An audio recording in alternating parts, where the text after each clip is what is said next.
Mr. Chairman. Mr. Fulcher, you're recognized. Thank you, Mr. Chairman.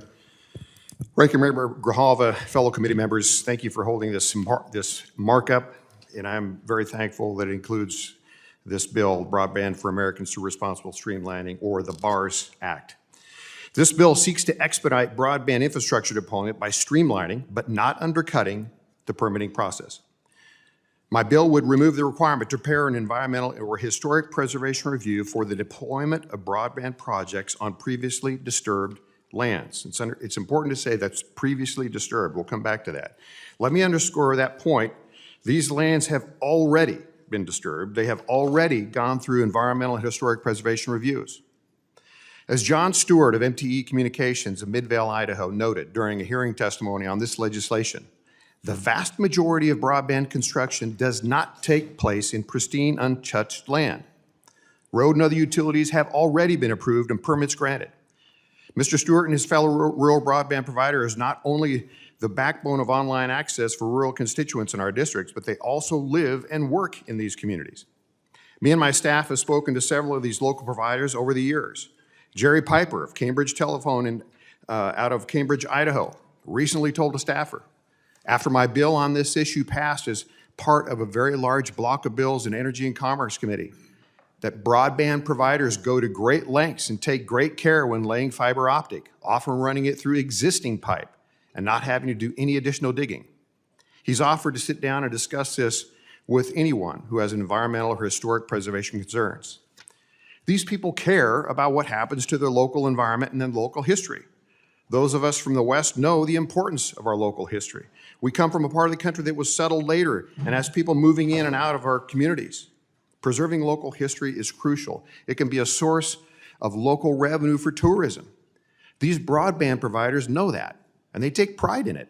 They don't want the local history lost or that local environment damaged. None of us do. Broadband providers are caught in the situation of having the federal government call for and back getting our rural areas connected. Across the nation, over 42 million Americans do not have access to broadband. This is especially impactful to our rural and tribal communities. And yet, duplicative federal permitting reviews continue to significantly delay and add enormous costs to efforts to deploy broadband to these communities. Rural carriers and utilities especially struggle to lay fiber and other lines, set up towers, and construct buildings, among other infrastructure, to ensure residents physically located in landlocked regions around these lands deserve the same quality broadband as those in urban areas. By streamlining the federal side of permitting, rural carriers will be able to better reach and serve rural communities across the nation, including my home state of Idaho.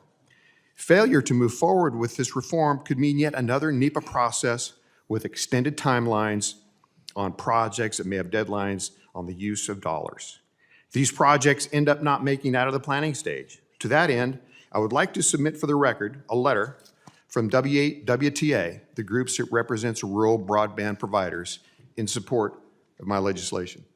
Without objection. I appreciate the committee considering the need to reform the federal permitting process with such common sense measures. This is how we get telehealth, e-commerce, and other online services to people who have limited choices. Americans in rural areas deserve access to broadband. We should be encouraging access for Americans in all areas of the country to keep rural America healthy, productive, and connected. Rural districts like mine have counties with populations that are dispersed around the county and connected only by a single road. The right-of-way exercise provision in my bill, for example, is crucial because of federal land immediately adjacent to and contiguous roads, alleys, and sidewalks can be used. And let's remember, these lands have already gone through an environmental or historical review process. This is how we get important online services to people who have limited choices. Because this work is done in a responsible way with state and local entities, parts of the overall permitting process, going across federal land in a way that is responsible is smart reform. Thank you again for including my bill at today's markup. I urge my colleagues to vote yes. I yield back, Mr. Chairman.